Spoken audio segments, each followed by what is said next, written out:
Sorry, Greg, I know this is getting tiring. All right, so it's my duty. So friction. There were two types of friction. There was static friction and there was kinetic friction. So with static friction, both the formulas are the same. They just have different subscripts. Static friction was equal to the coefficient of friction mu times the normal force, and the kinetic friction was equal to the coefficient of kinetic friction times the normal force.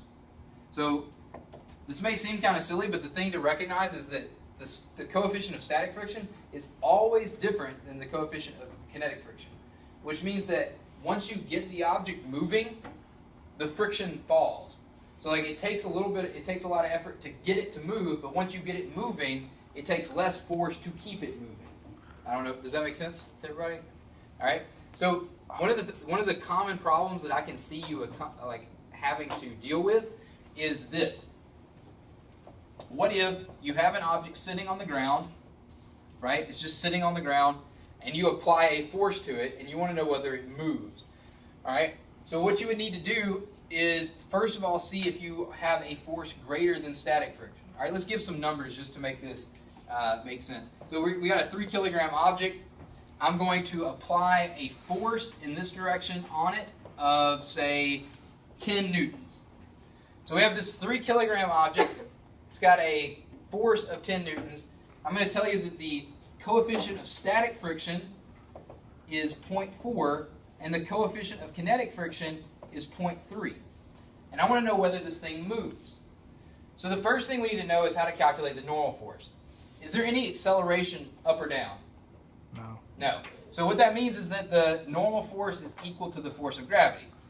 And in this case, if this is a 3 kilogram object, that would be equal to what? 30. 30.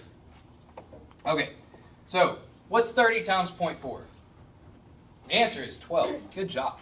All right. 12. So the force of static friction is 12 newtons, but the force of kinetic friction would be equal to the normal force times 0.3, which would be 9 newtons. So if I said I was applying a force of 10 newtons to this stationary object, would it move? And the answer is no. If I was starting to apply the force, right, if it was just sitting there and I pushed with 10 newtons, it wouldn't move because we would need 12 newtons before it started moving.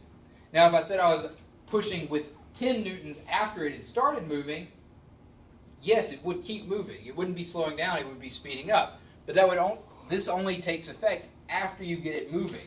Does that make sense? Yes. So let's say that it was moving. It's already moving, right? We want to calculate the acceleration. If it's already moving, then the static friction goes away. So this is already moving. We're not worried about getting it to break static friction. We are saying that we are moving. Well, now, since we are moving, the frictional force is opposing the direction of motion, and we said it was 9 newtons. So you have 9 newtons going this way, 10 newtons going that way, so the net force on this object would be 1 newton. So net force equals 1 newton. And so what that means is that we could calculate it. We could say 1 equals 3 times a, and our acceleration would be 1/3 meter per second squared. Okay? All right, so that's friction.